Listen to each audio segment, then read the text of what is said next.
I'm Howard Phillips Lovecraft, and today's question comes to us from Jamie, who wants to know, of all the various cinematic adaptations of Count Dracula, which is my favorite?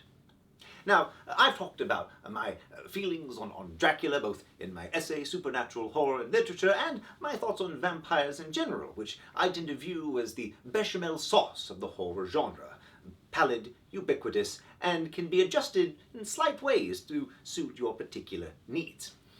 Dracula himself is a very fascinating character, and it's been curious to see how he's been depicted, particularly in film. Now, I am by no means an expert on the subject. For that, you would need to go to my friend Kenneth Haidt, who not only wrote the book, but wrote multiple books, indeed rewrote the book in one particular instance.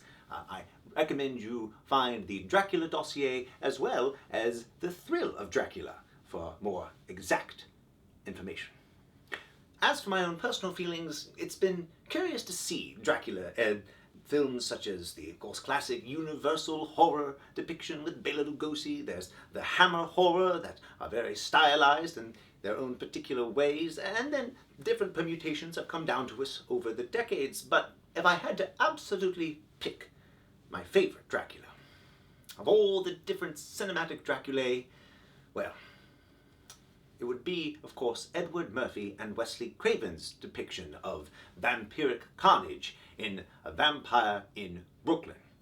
Now, I know some of you might protest that he's not technically a Dracula, he is indeed a Maximilian, but if you look at the structure of the story, at the general themes, you'll find that it's very close to the original. The mysterious foreigner, the empty boat gliding into harbor, the decrepit servant, all of these themes are still present.